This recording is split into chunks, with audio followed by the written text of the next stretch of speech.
ఎప్పుడు కూడా దేవుని యొక్క కృపాసనం చేరిన మనందరి జీవితాలు దూరంగా సమీపంగా ఎవరైనా సరే మనం వెనక వైపు మిల్లర్లో చూసి వాహనాన్ని నడిపించాలనుకోవడం ఎంతవరకు కరెక్ట్ కాదో మన జీవితంలో కూడా వెనక వైపు చూస్తూ ముందు కొనసాగించాలనుకోవడం కూడా అంతే తప్పు.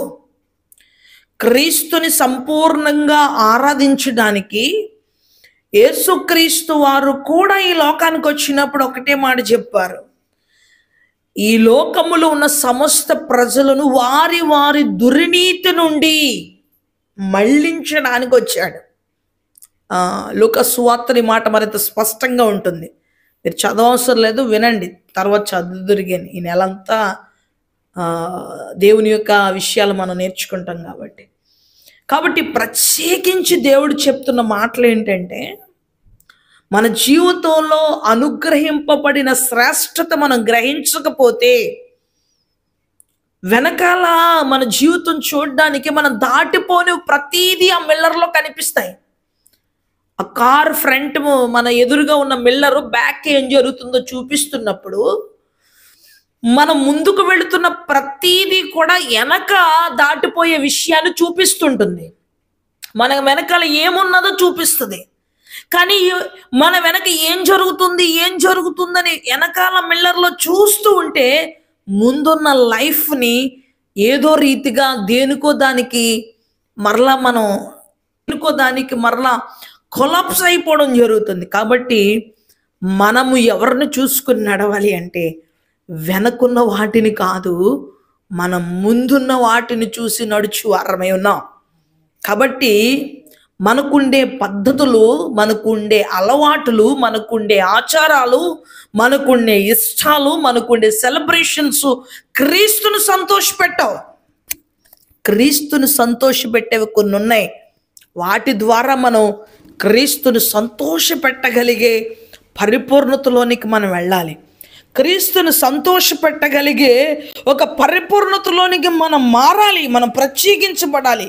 అప్పుడు క్రీస్తు మనతో కూడా ఒక ప్రత్యేకమైన ఒక ప్రేమ కలిగి మనతో మసులుకొని జరుగుతుంది. కాబట్టి ఫిలిప్పీయులకు రాసినటువంటి పత్రికలో 2వ అధ్యాయము 16వ వచనం చదువుదాం.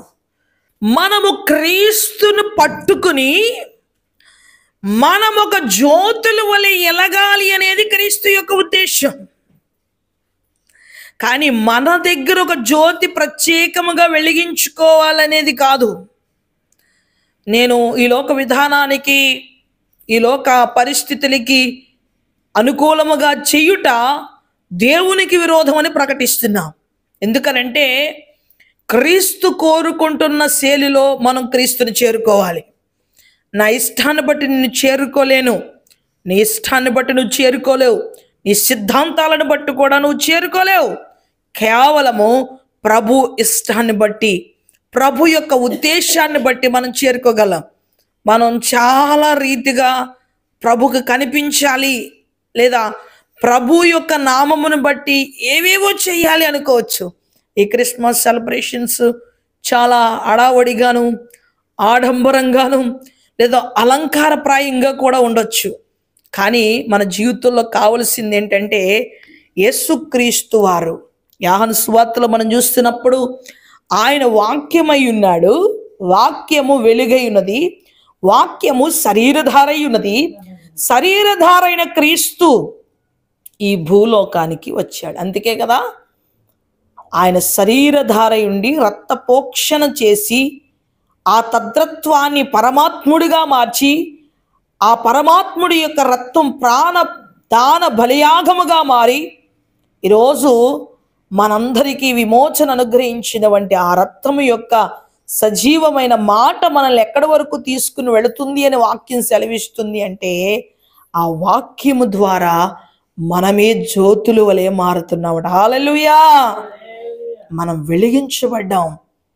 మనం కృత్రిమంగా వెలిగించుకునేవి కాదండి, మనం వెలిగించబడ్డాం. ఆయన మనలో నుండి కనుపరచబడాలనుకుంటున్నాడు. మనము వెలిగించబడింది క్రీస్తు అయితే మనలో నుంచి వెలుగుతుంది క్రీస్తు. హల్లెలూయా. మనము క్రీస్తుకి ఆలయములై ఉన్నాం. ప్రతి మాటను మనం పట్టుకోవాలి. మన జీవితంలో శాపాన్ని కట్టివేశాడు, మన జీవితంలో పాపాన్ని కొట్టివేశాడు, మన జీవితంలో హేయమైనవి కొట్టివేశాడు. ఆయన దేవుడు హేయమైనవిగా ఎంచబడినవి మనం ప్రీతికరముగా ఎంచుట మేలుకరమా అని చెప్తే లేదు. దేవుడు హేయకరముగా ఎంచినవి బైబిల్లో అనేకమైనవి ఉన్నాయి. పరిశుద్ధ గ్రంథం చదవండి, తేటగా చదవండి. ఆది కాండము నుండి ప్రకటన గ్రంథం వరకు పరిశోధించండి. మన కొరకు కాదు భక్తి చేయడం, మనము దేవుని యొక్క నిర్మాణమై ఉన్నాం, దేవుని యొక్క సంపూర్ణత ఉన్నాం, దేవుని యొక్క పరిపూర్ణత ఉన్నాం, దేవుని యొక్క తేజస్సై ఉన్నాం, దేవుని యొక్క సంకల్పమై ఉన్నాం, దేవుని యొక్క సంకల్పము నెరవేర్చుటకు సమర్థవంతమై ఉన్నాం. మనము క్రీస్తు రాకడకు ఎత్తబడు పిల్లలమై ఉన్నాం, సార్వత్ర సంఘమై ఉన్నాం. మనం ఏమై ఉన్నాము అనడానికి కొంతమంది మనమే అనుకోవచ్చు, కానీ మనము కాదు, మనము క్రీస్తుకి అవయవములై ఉన్నాం. హల్లెలూయా. కాబట్టి క్రీస్తు మన జీవితంలో ఏది కోరుకుంటున్నాడు? మనల్ని ఆనందంగా ఉంచాలని ఆయన కోరుకుంటున్నాడు, మనల్ని వెలిగించాలనుకుంటున్నాడు. మనం అనుకుంటాం మన ఇల్లు అందంగా కనిపించాలని, లేదా మన ప్రాకారాలు అందంగా కనిపించాలని, లేదా మనం బయటికి వెళుతున్నప్పుడు ఇంకా బాగా కనిపించాలని రకరకాల ఆలోచనలు చేయొచ్చు. కానీ ప్రభు అనుకునేది ఏంటి తెలుసా? ఇవన్నిటికన్నా నువ్వు ఇంకా బాగా అందంగా ఉండాలనుకుంటాడు.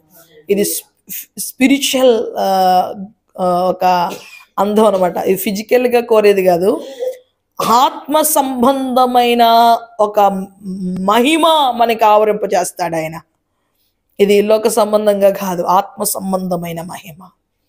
మన జీవితంలో ఆత్మ సంబంధమైన మహిమ ధరించుకోగలిగినప్పుడు శ్రమలు, శోధనలు మన చుట్టుముట్టినా కూడా ప్రభు మనతో ఉంటాడు. హల్లెలూయా. ఒకప్పుడు మన జీవితంలో తల్లిదండ్రులు విడిచిపెడతారు, తోబుట్టువులు విడిచిపెడతారు, స్నేహితులు విడిచిపెడతారు, రక్త సంబంధికులు విడిచిపెడతారు, అలాగనే ఇరుగు పొరుగు వారు కూడా విడిచిపెడతారు. ఒక్కొక్కసారి చదువు ఎందుకు పనికిరాదు, జ్ఞానం ఎందుకు పనికిరాదు, అలాగే ఏ కష్టం చేద్దామన్న కష్టం కూడా ఎందుకు పనికిరాదు.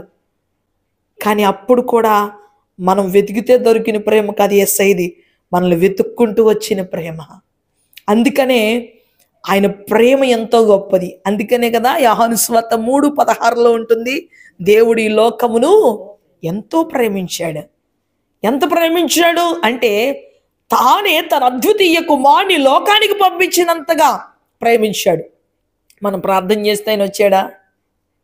లేదా మనం ఏదైనా చెల్లిస్తే వచ్చాడు ఈ లోకానికి? లేదు.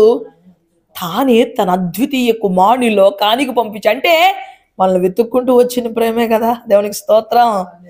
మనల్ని ప్రేమించి మన కొరకు వచ్చిన ప్రేమ ఇది. మనుషుల ప్రేమ మనం వెతికితే వెతికితే వెతికితే వెతికితే అది దొరికే ప్రేమో లేదో మనం చెప్పలేం కదా. మనల్ని మనుషుల్ని పట్టుకొని పట్టుకొని పట్టుకొని ఓ భర్తను పట్టుకొని నడిస్తే ఏ సమయంలో వదిలేస్తాడో తెలియదు, ఓ భార్యను పట్టుకొని నడిస్తే ఏ సమయంలో ఎలా ఉంటుందో తెలియదు.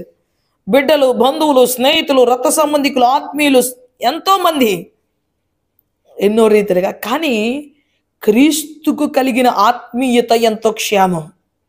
ఈ కుటుంబంలో లేదా బంధువుల్లో, స్నేహితులు, రక్త సంబంధికులు ఎంతో మందిలో ఎన్నో రకాల ప్రేమ అవసరములతో అత్తకబడి ముడిపడి ఉంటుంది.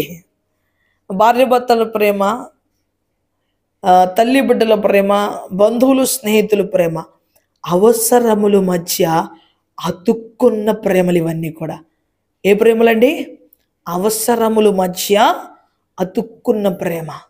తప్పు ఒప్పు జాబితాల మధ్య సరిచేయబడుతూ నడుస్తున్న ప్రేమ కాదు, ఇవన్నీ చేస్తూ నడుస్తున్న ప్రేమ ఇది. కానీ మన యేసయ్య ప్రేమ మన కొరకు ఎక్కడికైనా వచ్చే ప్రేమ, మన తప్పు ఒప్పులను సరిచేసి నడిపించే ప్రేమ. హల్లెలూయా. కాబట్టి యేసుక్రీస్తు మన జీవితంలో చేసిన ఒక పరిపూర్ణతను మనం జ్ఞాపకం చేసుకుని ఎప్పుడు ఆయన కోసం మనం జీవించాలి అనేది ముఖ్య ఉద్దేశం. ఎలా పడితే అలాగ ఆరాధించేస్తే అది క్రిస్మస్ కాదు. క్రిస్మస్ అనేది ఒక డిసెంబర్ నెలకే పరిమితమై ఉన్నది అనుకుంటే కాదు.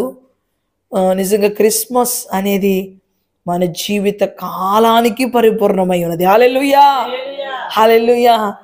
కానీ మనుష్యుడు తన అంతరంగంలో ప్రతిరోజు జరుపుకోవాలి. హల్లెలూయా. ఈ నెలంతా ఇంకా ఎక్కువగా చేయాలి, ఇంకా ఎక్కువగా అంతరంగంలో మన క్రీస్తుని మనం ఎప్పుడు కూడా స్తుతించే వారిగా ఉండాలి. హల్లెలూయా. ఆనందించుట ఆయనలోనే, ఆర్భాటించుట ఆయనలోనే, ఆనందించుట ఆయనలోనే, ఇక ఏదైనా ఆయనలోనే. దేవుని స్తోత్రం కలుగును గాక. ఎందుకనంటే మనల్ని వెతుక్కొని వచ్చిన ప్రేమ గనక. ఒకసారి ఆలోచిస్తే మనం చాలా ప్రేమలు వెతుక్కొని వెళ్ళి ఉండొచ్చు, కావాలని కోరుకోవచ్చు. అవన్నీ ఒక్కొక్కసారి మీరు బ్యాక్ మిల్లర్లో చూస్తూ ఉంటారు కదా, అలాంటి ప్రేమలన్నీ. పలానా ప్రేమ ఎలా ఉంది, పలానా ప్రేమ ఎలా ఉంది, పలానా ప్రేమ. ఎప్పుడు కూడా స్పిరిచువల్ లైఫ్లో బ్యాక్ మిల్లర్లో కనిపించేవి ఏమైనా డిస్ప్లే చేసి చూస్తూ ప్రయాణిస్తే గనక ఆ లైఫ్ చాలా ప్రమాదంలోనికి వెళ్ళిపోతుంది. ఎప్పుడు కూడా మన లైఫ్ ముందున్న గమ్యాన్ని మాత్రమే చూడాలి. అది స్పిరిచువల్ ఆధ్యాత్మిక అభివృద్ధికి ఎంతో ఆశీర్వాదకరమైంది. కాబట్టి ఎప్పుడూ కూడా ఒక ఆత్మీయుడు, ఒక ఆత్మీయురాలు లేదా ఒక స్పిరిచువల్ లైఫ్ను నడుస్తూ సంపూర్ణంగా ఆత్మతో నడుస్తున్న వ్యక్తిలో వెనక మిల్లర్లో చూసే స్వభావం ఎప్పుడూ కూడా ఉండకూడదు. ఎప్పుడూ కూడా మన జీవితాన్ని వెనుకకు తిరిగి చూడకూడదు. ఫర్ ఎగ్జాంపుల్, వెనకకు తిరిగి చూసిన లోతు భార్య ఏమైంది? ఉప్పు స్తంభం అయిపోయింది. ఏం జరుగుతుంది వెనకాల? ఏం జరుగుతుంది? క్రీస్తు చెప్పినట్టుగా జరుగుతుందా అనుకుని వెనకకు తిరిగి చూసిన లోతు భార్య ఏమైంది? ఉప్పు స్తంభం అయిపోయింది. సంసోన్ ఒక భయంకరమైన సింహాన్ని చీల్చేశాడు. సింహాన్ని చంపిన వాడు మళ్ళా ఆ సింహం వైపు చూశాడు. అప్పుడు దుష్టుడు ఆ సింహానికి విత్ ఇన్ సెకండ్స్, కొద్ది సమయాల్లోనే ఆ సింహానికి ఒక మంచి తేనె పట్టు పట్టింది. వెంటనే వెనకకు తిరిగి చూసిన మిల్లర్లో కనిపించిన తేనె పట్టు వెంటనే వెళ్ళి దాన్ని తిందాం అనుకుంటున్నాడు. వెంటనే ఎందుకు నాకు, నేను హేయం అనుకుంటున్న దాన్ని నువ్వెందుకు ప్రేమించావు అనుకున్నాడు. అందుకనే ఎప్పుడు కూడా హేయమైనవి క్రీస్తుకి మనం వాటిని టచ్ చేయడం వల్ల మనం క్రీస్తు యొక్క యోగ్యతను కోల్పోతాం.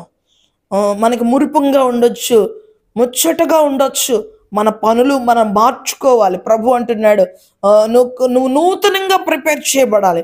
నూతనముగా తయారు చేయబడినప్పుడే క్రీస్తుకు కోరిన పాత్రగా మనం ఉండాలి. హల్లెలూయా. ఇంకా వెనకకు తిరిగిన వారు ఎంతో మంది ఉన్నారు బైబిల్లో. వారందరూ ఎట్టి శాపానికి వెళ్ళిపోయారు. ఏబేలు కయ్యేను అర్పణలో కూడా అర్పించు వానికన్నా మనస్సులో ఏం అర్పించాడో జ్ఞాపకం చేసుకోలేదు. కానీ అర్పించిన వాడు తన మిల్లర్లో చూస్తున్నాడు, నేను దేవునికి ఏది డిస్ప్లే చేశాను అని. ఈరోజు మన జీవితంలో ఏ విభాగాన్ని కూడా మనం చూడగలిగింది కాదు. మన ముందున్నవి ఎన్నో చూపించాలనుకుంటున్నాడు ప్రభు. మన ముందున్న లైఫ్లో ఎంతో నడిపించాలనుకుంటున్నాడు.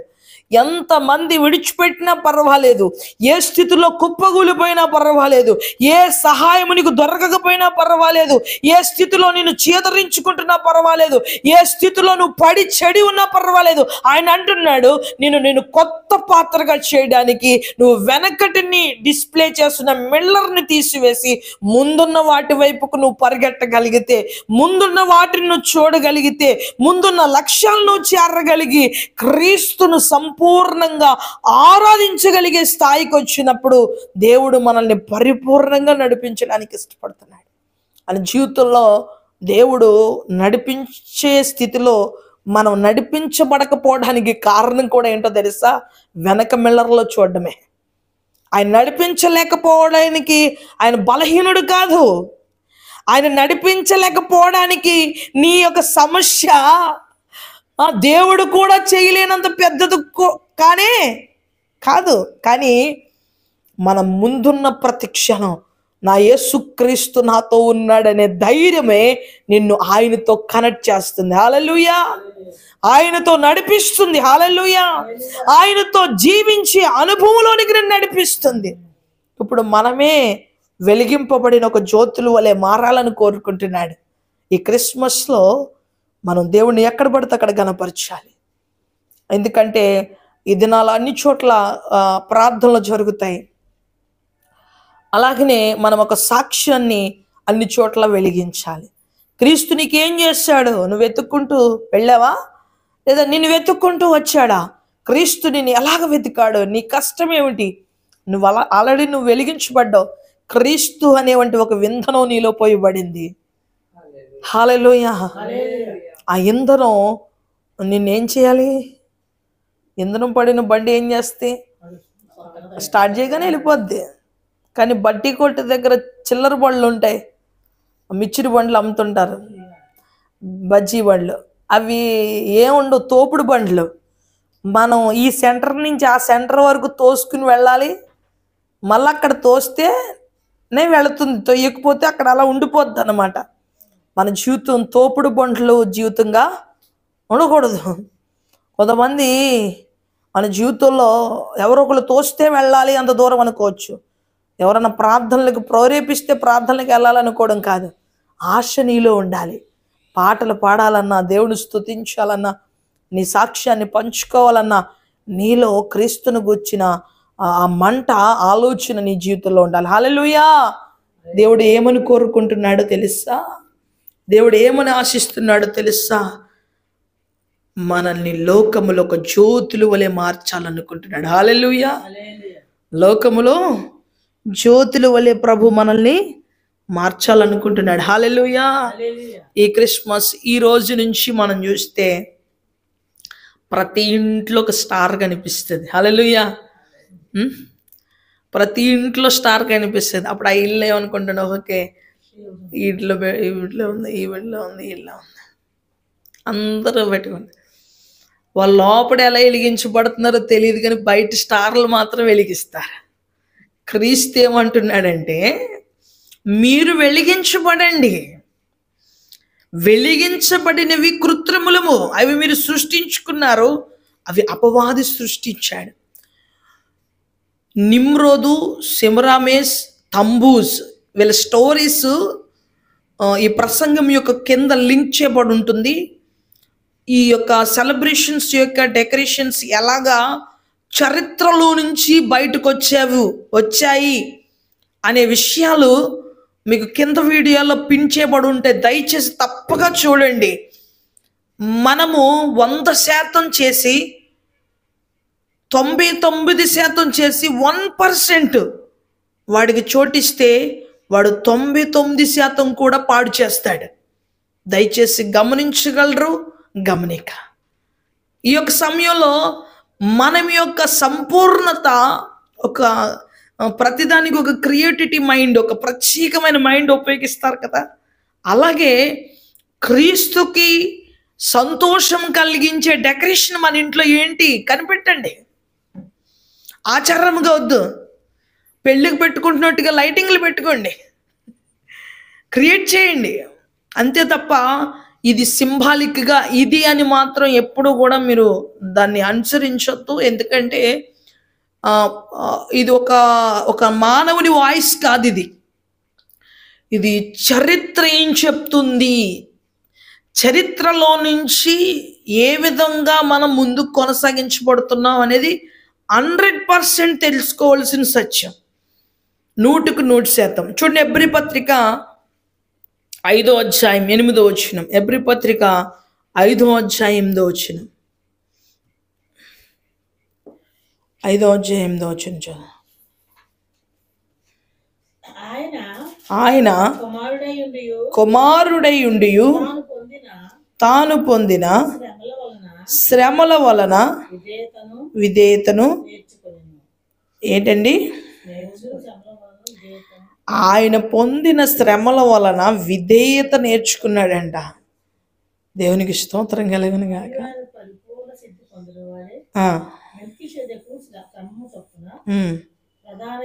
మళ్ళా చదవండి ఆ వాక్యాన్ని. కుమారుడై ఉండి తాను పొందిన శ్రమల వలన చూడండి, ఎవరండి ఆయన? దేవుని కుమారుడట. ఆయన పొందిన శ్రమల వలన విధేయత నేర్చుకున్నాడట. ఈరోజు మన జీవితంలో ఏం నేర్చుకుంటున్నాం? ఇప్పుడు క్రీస్తు యొక్క ప్రతిదాన్ని జ్ఞాపకం చేసుకుంటూ మనం మరింతగా నేర్చుకోవాల్సినవేంటి? ఆయనేమో ఆయన శ్రమలను బట్టి విధేయత నేర్చుకున్నాడంట. ప్రతి క్రిస్మస్కి బరితెగింపు నేర్చుకుంటున్న క్రైస్తవ్యం. ఇంకా విచ్చలవిడిగా నాశనాన్ని కోరుకుంటున్న క్రైస్తవ్యంలో, ఇంకా ఇష్టాసారమైన ఆలోచనలతో వారికి కలిగిన సిద్ధాంతాలతో మురిసిపోతున్న క్రైస్తవ్యం. దేవుడు కోరుకుంటున్న సార్వత్ర సంఘంగా మార్చబడాలి. దేవుడు కోరుకుంటున్న సార్వత్రమైన ప్రియబిడ్డలుగా మార్చబడాలి. ఒక శ్రమ అనుభవం నీ జీవితంలో దేవునికి సమీపంగా తీసుకురావాలి. ఒక శ్రమ అనుభవం దేవునికి నీకు పెనవేయబడిన అనుబంధంలోనికి తీసుకుని వెళ్ళాలి. దేవుని యొక్క శ్రమ అనుభవం మరింత విధేయత కలిగించిందంట. క్రీస్తు శరీరధారిగా ఉండి ఆయన మనకు సాక్ష్యం ఇస్తున్నాడు. ఎందుకో తెలుసా? నీ శ్రమ అనుభవం క్రీస్తుకు మరింత దగ్గర అవ్వాలని, నీ శ్రమ అనుభవం క్రీస్తుతో పెనవేయబడి ఉండాలని. నీవు శ్రమ పడుతున్నావు, నల్లగొట్టబడుతున్నావు, తునీకరించబడుతున్నావు. నీ బాధ ఎవరికి అర్థం కాకపోవచ్చు, నీ బాధను పంచుకోవడానికి వ్యక్తులు కూడా లేకపోవచ్చు, కానీ క్రీస్తు ఉన్నాడని మాత్రం మర్చిపోకుండా మనం బ్రతకాలి. ఎందుకనంటే ఆయన మన శ్రమ జీవితాన్ని సంతోషముగా మార్చుటకు ఆయన సిద్ధంగా ఉన్నాడు. మోడు బారిన జీవితాన్ని చిగురింప చేయగలవాడు ఆయనే. ఆ మోడులో నుంచి పరిశుద్ధమైన చిగురు రప్పించగలవాడు ఆయనే. కాబట్టి ఎంతో మంది ఆయన్ని ఆనుకుని, ఆయన మీద ఆధారపడి, ఆయన్ని ఆరాధిస్తూ ఎంతో మంది ప్రభుని సంతోషముగా వెంబడించారు. ఈ డిసెంబర్ నెల వాగ్దానం ఏంటో తెలుసా? ఈ డిసెంబర్ నెల వాగ్దానము ఫిలిప్పీయులకు రాసిన పత్రిక 2:16 ప్రజలలో దేవుడు నిన్ను ఒక నక్షత్రం వలె వెలిగించాలనుకుంటున్నాడు, నిన్ను డిస్ప్లే చేయాలనుకుంటున్నాడు. ఆయన నిన్ను శిల్పి చెక్కిన శిల్పం వలె ఒక మంచి డిజైన్లో నీ శ్రమల అనుభవం అద్భుతమైన ఒక ప్రదర్శనలోనికి తీసుకుని వెళ్ళింది. కుమ్మరివాడు కొండను తయారు చేసిన తర్వాత మట్టి పిసికి, ఆ పిసికిన మట్టిని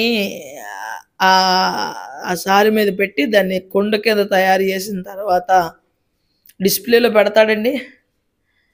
దాన్ని ఏం చేస్తాడు? ఇంకా దాన్ని కాలుస్తాడు.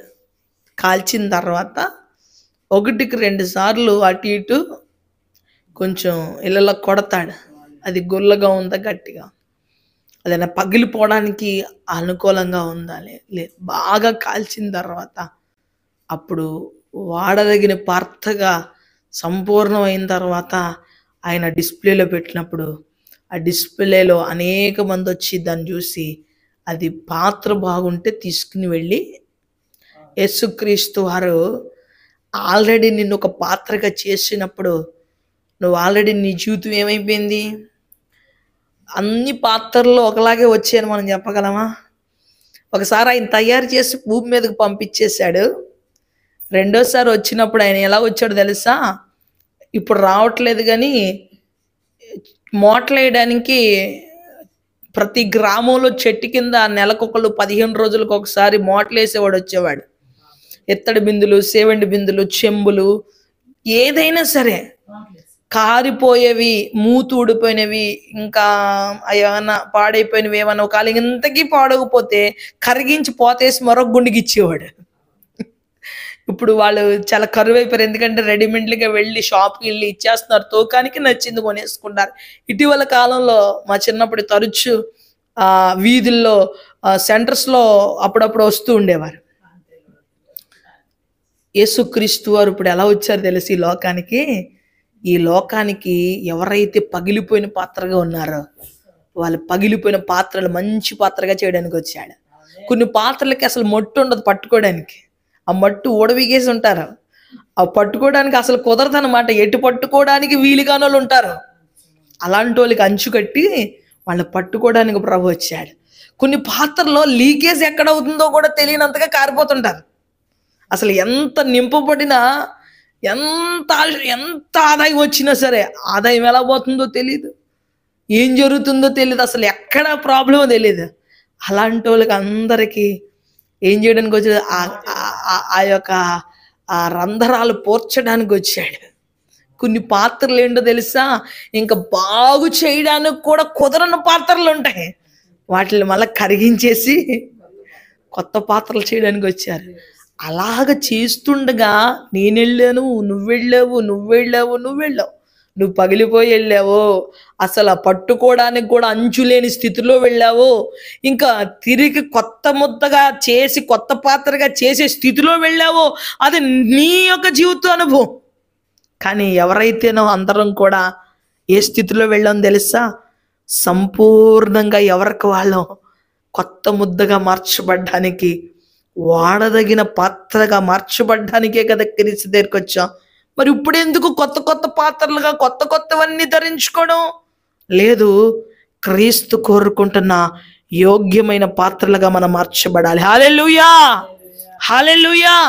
అలా పాత్రలుగా మార్చబడినప్పుడే క్రీస్తు యొక్క సంపూర్ణతలోనికి మనం వెళతాం, క్రీస్తు యొక్క స్వారూప్యంలోనికి వెళతాం. ప్రభువు ఈ వాక్యాన్ని మరి స్పష్టంగా రాశాడు. ఏమని తెలుసా? నేను కుమ్మరినై ఉన్నాను, నా దగ్గర ఏముంది చెప్పాలి? సారే ఉంది, మీరు ఎలాంటి పాత్రను తీసుకొచ్చినా నేను బాగు చేస్తానని వాక్యంలో ఉంది. అంటే ఇప్పుడు ఏంటి? ఆయన ఇప్పుడు ఎలాంటి పాత్రను తీసుకొచ్చినా, నీ భర్త ఒక పాత్ర అయి ఉండొచ్చు, నీ పిల్లలు ఒక పాత్ర అయి ఉండొచ్చు, నీ బంధువులు, స్నేహితులు, డిఫరెంట్ పాత్రలు. నిజంగా వెళ్ళి ఇంట్లోకి వెళ్ళి సామానం చూడండి, ఎన్ని పాత్రలు ఉంటాయి, ఎన్ని వస్తువులు ఉంటాయి. అవన్నీ ఎలాగంటే ఏ వస్తువులు, కానీ ఒక్కొక్క వస్తువు ఒక్కొక్క రీతిగా పాడైపోతూ ఉంటుంది. అలాగనే మన చుట్టూ ఉన్న పాత్రల్ని మనల్ని మన పాత్ర జీవితాలను దేవుడు యోగ్యమైన పాత్రలుగా మార్చాలనుకుంటున్నాడు. హల్లెలూయా. కాబట్టి ఆయన దగ్గరికి వెళ్ళిపోయి ఆ ముద్ద దేని మీద ఉండాలి? సారి మీద ఉంటే ఆయన కొత్త ముద్దగా చేస్తాడు. పెట్టినప్పుడల్లా పడిపోతున్నాం అనుకో, ఏం చేస్తాడు? తీసుకెళ్ళి ఏదో మళ్ళీ ఇసిరిపాడేస్తాడు. ఎందుకంటే కొత్త ముద్ద చేసేంత వరకు, కొత్త పాత్ర చేసేంత వరకు ఆ ముద్ద అది పెట్టిన దాని మీద ఉండాలి. ఈరోజు క్రీస్తు దగ్గరకు వచ్చి మార్చే ప్రభు అని 2 రోజులు పాటలు పాడి 3వ రోజు కనిపించకపోతే, క్రీస్తుని క్రిస్మస్ టైంలో కనిపించే వాళ్ళు ఉంటారు కొంతమంది, ఓన్లీ క్రిస్మస్ టైంలోనే ప్రార్థనలకు వెళ్తుంటారు. కొంతమంది ఈస్టర్ రోజు మాత్రమే ప్రార్థనకి వెళ్తారు, కొంతమంది గుడ్ ఫ్రైడే రోజు మాత్రమే ప్రార్థనకి వెళ్తారు, కొంతమంది జనవరి 1, 1వ తారీఖు 31 రాత్రి మాత్రమే చర్చికి వెళ్ళే వాళ్ళు ఉంటారు. కొంతమంది 1వ తారీఖు ఉదయం చర్చిలో ప్రార్థనకి వెళ్ళి భోజనం చేయడానికి మాత్రమే వెళ్తుంటారు. అందరూ క్రైస్తవులే, అవునా? కానీ మనం అనుకుంటే క్రైస్తవులు, ఆయన అనుకుంటే ఎవరు కాదు. ఎప్పుడు కూడా అందరూ ప్రజలే, అందరూ మనసుంది, కానీ అందరూ మంచోళ్ళమని మనం ఎలా చెప్పగలం? అలాగే క్రీస్తు కూడా అందరూ ఆయన బిడ్డలను అనుకోవాలి అంటే ఆయనతో కనెక్ట్ చేయబడి ఉండాలి. అందరూ చర్చికి వెళ్ళిపోతే కుదరదు. అందరూ జీవితాలు అప్పగించుకోవాలి. మనం అందరము ఆయన తయారు చేసిన పాత్రగా మార్చబడాలి. అది క్రిస్మస్. అది ఆయన కోరుకుంటున్నాడు. మనల్ని తయారు చేసిన తర్వాత ఈ పాత్రలో పాలు పోయాలో, నీళ్లు పోయాలో, ఇంకా ఏది పోయాలో ఆయన నిర్ణయించి పోస్తాడు మన లైఫ్లో. ఈ లోపల అయ్యి కలిపేసి పోసేసుకుని కొట్టేసుకుని మళ్ళీ అయ్యా అయిపోయింది. ఆల్రెడీ జీవితంలో అన్నీ అయిపోయాక దేవుని దగ్గరికి వస్తారు. మళ్ళా కొంత ఏమైనా బాగుందనుకో, మళ్ళీ క్రీస్తు గుర్రదంగా పోయి అంటే మళ్ళీ వస్తారు. ప్రభా కొద్దిగా బాగుంది అనుకున్నాను, మళ్ళీ ఇలా అయిపోయింది ప్రభా. ఏమైపోయింది? కొంచెం బాగు చేసి ఇంకేదన్నా ఎక్స్ట్రాగా చేద్దాం అనుకోబోతున్నా మళ్ళీ వెళ్ళిపోయావు. ఎప్పుడు కూడా దీన స్థితి అందునా సంపన్న స్థితి అందునా పడినను లేచినను, పడినను లేచినను నీ కృప కలిగి యుందునే. నిత్యం ఆరాధనకు నారాధనా స్తోత్ర బలులు నీకే అర్పింతును యేసయ్యా. నిత్యం ఆరాధనకు నారాధనా స్తోత్ర బలులు నీకే అర్పింతును యేసయ్యా. దీన స్థితిలో, సంపన్న స్థితిలో, పడిపోయిన స్థితిలో, లేచిన స్థితిలో ఆయన తప్ప మనం ఏం పట్టుకున్నా ఆల్రెడీ అన్ని పట్టుకుని అయిపోయిన తర్వాత వచ్చావు. మరి మధ్యలో వెళ్ళిపోవడానికి ఏది అంత ఆశ ఆలోచన కలిగిస్తుంది మన జీవితంలో? ఏమీ లేదు. ఎప్పుడైనా ఒక స్పిరిచువల్ లైఫ్లో తీసుకోవాల్సిన నిర్ణయాలు స్ట్రాంగ్గా ఉండాలి, ఆశీర్వాదకరంగా ఉండాలి, ఆరోగ్యకరంగా ఉండాలి. దేవుడికి ఇచ్చే ప్రాముఖ్యత, ప్రాధాన్యత మనుషులకి ఇస్తున్నట్టుగా ఉండకూడదు, ఇష్టాలకి ఇస్తున్నట్టుగా ఉండకూడదు, కోరికలకి ఇస్తున్నట్టుగా ఉండకూడదు, లేదా దేనికి ఇస్తున్నట్టుగా ఉండకూడదని ప్రభు కోరుకుంటున్నాడు. క్రీస్తుకు చెందవలసిన మహిమ దేనికి చెందడానికి వీల్లేదు. క్రీస్తుని మనము సంపూర్ణంగా కలిగి ఉంటే ఆ సంపూర్ణత మనల్ని సర్వ సంపూర్ణతలోనికి నడిపిస్తుంది. దేవునికి స్తోత్రం కలుగును గాక. ఇప్పుడు మన జీవితంలో కోరుకుంటున్న ప్రతి సంపూర్ణత మన జీవితంలో కావాలని ఆయన ఆశపడుతున్నాడు. కాబట్టి మనల్ని ఏ స్థితిలో ప్రేమించాడు అనేది మనం గుర్తెరిగితే మనం ఏ స్థితిలో ప్రభుని ఆరాధించాలో ఎరుగుతాం. ఇది ఏ స్థితిలో అందరు చెయ్య విడిచిపెట్టేసాక మన చెయ్యి ఎప్పుడు పట్టుకున్నాడో గుర్తెరిగినప్పుడు మనము యేసు చెయ్య ఎంత గట్టిగా పట్టుకోవాలో తెలుస్తుంది. కానీ లైఫ్లో అన్ని రుచి చూసిన తర్వాత క్రీస్తుని రుచి చూసే అనుభవం ప్రజల్లో ఉండట్లేదు.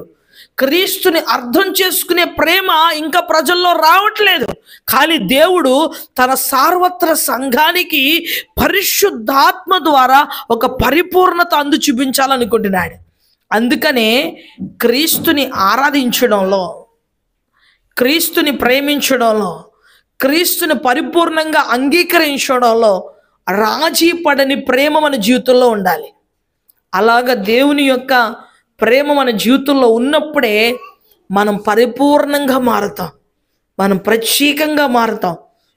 మనల్ని దేవుడు మనం చదివిన వంటి ఈ డిసెంబర్ మాసం యొక్క వాగ్దానములో రాయబడిన రీతిగా దేవుని తన ప్రజల మధ్య జ్యోతిలు వలె, సాక్ష్య సమూహం వలె దేవుడు మనల్ని ఏం చేస్తాడో తెలుసా? హెచ్చిస్తాడు, నడిపిస్తాడు, దీవిస్తాడు. అట్టి భాగ్యం, అట్టి కృప, అట్టి ధన్యత మన జీవితంలో ఉండునుగాక. ఆమేన్, ఆమేన్, ఆమేన్. క్రిస్మస్ యొక్క ప్రాముఖ్యమైన వంటి ఒక వీడియోని పెట్టడం జరిగింది. అది దీని లింక్ కింద ఉంటుంది. దయచేసి దాన్ని తప్పక వీక్షించి క్రీస్తు యొక్క సర్వ సంపూర్ణతలో మీరు ప్రవేశించవలసిందిగా మనం చేస్తూ ఈ ఉపదేశం మీనికుల్లో ప్రభు దీవించునుగాక. ఆమేన్. ప్రార్థన చేస్తూ